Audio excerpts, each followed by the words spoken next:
नमस्कार, मैं वीरेश ठाकुर हार्दिक अभिनंदन करता हूं एचपी शिक्षा चैनल पर। तो अभी रूबरू हुए आपके समक्ष हिमाचल प्रदेश की दिन की ताज़ा खबरों के साथ।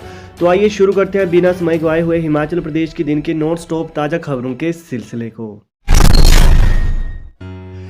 Kibber wild life sanctuary Lahaul में एक दशक में 2 गुना बढ़ गए आईबैक्स।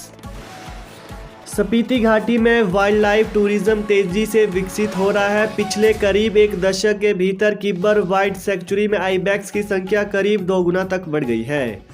बर्फानी तेंदुआ और आईबैक्स जैसे दुर्लभ प्रजाति के जानवरों को करीब से देखने के लिए देश विदेश के सैलानी स्पीति का रुख कर रहे हैं। वहीं पर्यटकों के आने से स्थानीय लोगों की आय भी बढ़ी है। 15 कमरों का मकान राख, दुकान का स्टोर भी जलकर स्वाहा, लाखों का नुकसान। हिमाचल प्रदेश के कुल्लू जिले के बाहेसराज की ग्राम पंचायत गरशेगाड़ के गांव चलाथधर में 2.5 मंजिला मकान आग की भेंट चढ़ गया। घटना शनिवार रात करीब 10 बजे के आसपास की है। 15 कमरों का मकान जलकर भी राख हो गया है। वहीं काष्ठकुणी शैली के बने इस मकान में भड़की आग को बुझाने के लिए आसपास के गांव के लोग भी पहुंचे, लेकिन आग को नहीं बुझाया जा सका। वहीं मकान के कमरे में सोए चौकीदार को ग्रामीणों की मदद से बचाया गया है। बाबा इकबाल सिंह पंचतत्व में विलीन, सैकड़ों लोगों ने नम आंखों से दी विदाई। शिरोमणि पंथ रत्न एवं पद्मश्री बाबा इकबाल सिंह रविवार को पंचतत्व में विलीन हो गए।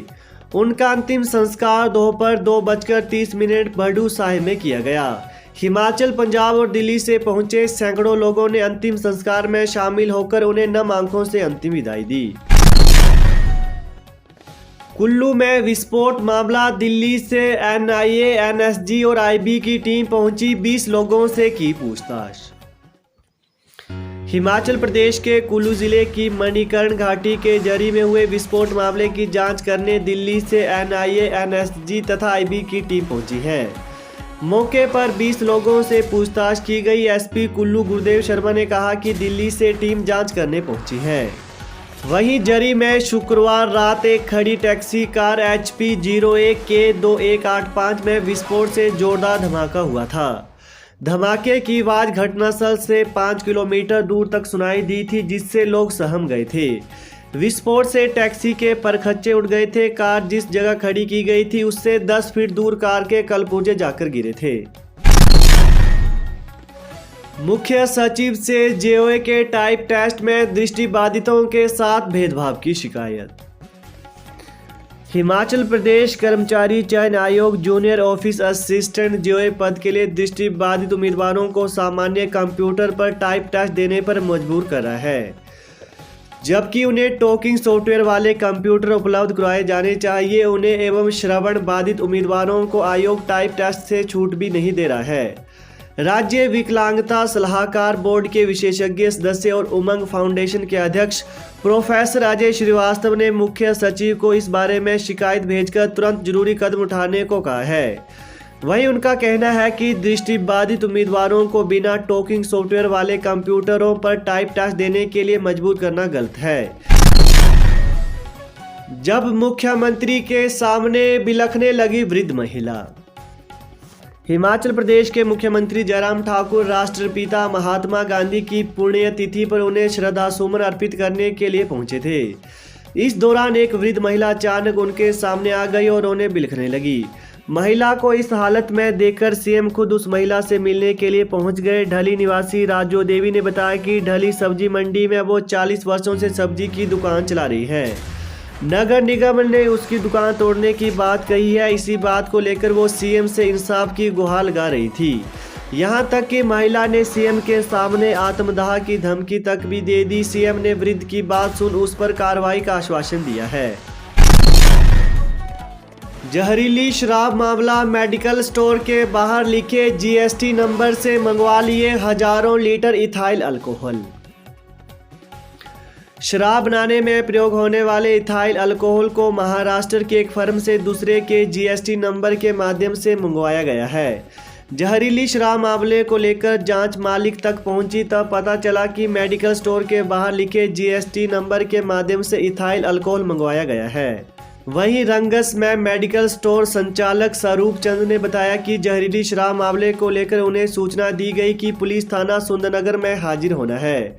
वह दूसरे ही दिन थाने पहुंचे तो पता चला कि उनके मेडिकल स्टोर रंगस के जीएसटी नंबर पर इथाइल अल्कोहल मंगवाया जाता था, जिसकी उन्हें कोई जानकारी नहीं है। कंप्यूटर प्रोफेशनल एसोसिएशन ने मुख्यमंत्री से की यह मांग। आज 30 जनवरी को कंप्यूटर प्रोफेशनल एसोसिएशन ने मुख्यमंत्री जयराम ठाकुर और प्रदेश सरकार से 31 जनवरी को होने वाली कैबिनेट की बैठक में प्रदेश के कंप्यूटर शिक्षित युवाओं के लिए प्रदेश के स्कूल एवं कॉलेजों में कंप्यूटर अध्यापकों के पद सृजित करने तथा इन्हें कमीशन के माध्यम से शीघ्र भरने की मांग की है।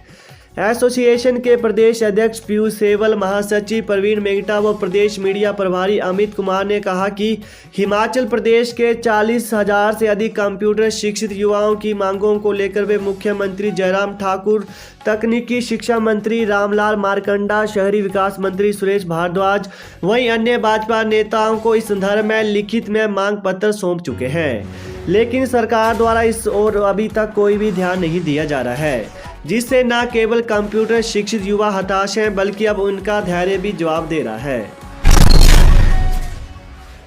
हिमाचल में 1 फरवरी से खुलेंगे या बंद रहेंगे स्कूल, जानिए क्या है विभाग के 2 प्रस्ताव और सरकार का तीसरा विकल्प।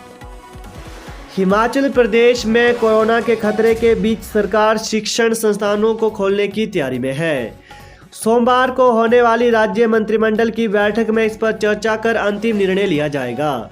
1 फरवरी से स्कूलों में छात्रों को कोरोना की दूसरी डोज भी लगनी है। इस बीच क्या एक साथ बच्चों को बुलाना उचित रहेगा, इस पर चर्चा के बाद ही निर्णय लिया जाएगा। कॉलेजों में 5 फरवरी तक अवकाश है, ऐसे में सरकार 6 फरवरी से कॉलेज के साथ ही स्कूलों को खोलने पर विचार कर रही है।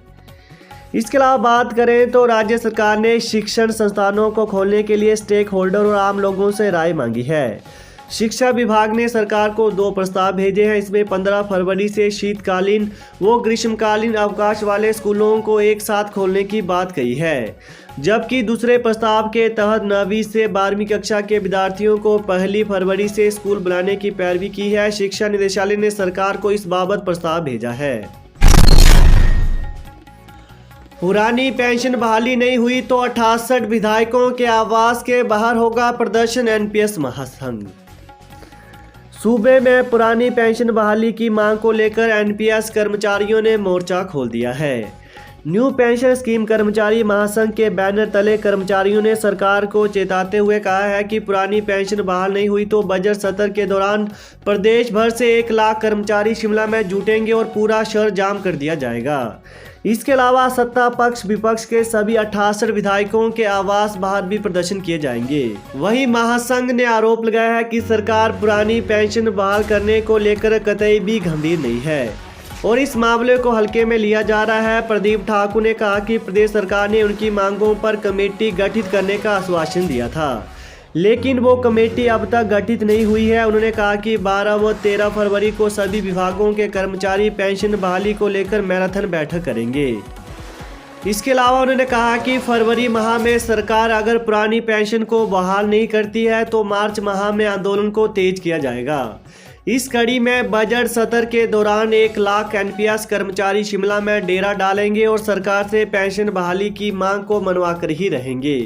तो यह थी आज दिन की ताज़ा खबरें। तो ताज़ा खबरों को पाने के लिए चैनल को जरूर सब्सक्राइब करें। Thanks for watching. जय हिंद, जय हिमाचल।